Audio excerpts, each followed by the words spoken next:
Kas yra musės sąmonė? Visi žinot, kad musės mėgsta skristi prie šūdo ir misti šūdų.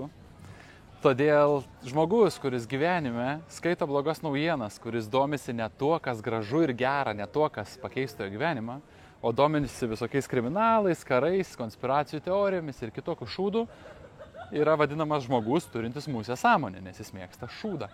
Šūdinas naujienas, šūdina maistą, šūdinas dalykus.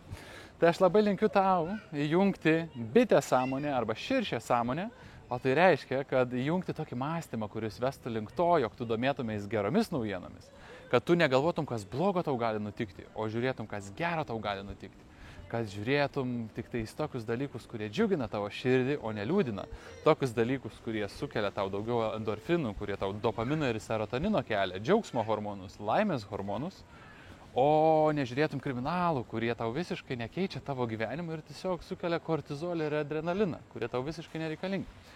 Taigi linkiu tau įjungti bitės arba širšę sąmonę ir išjungti tą musės sąmonę ir nebeskristi daugiau prie šūdo, o skristi prie to, kas saldu ir gera, prie to, kas suteikia tau džiaugsmą gyvenime. Gražios dienos, skraidyk aukštai.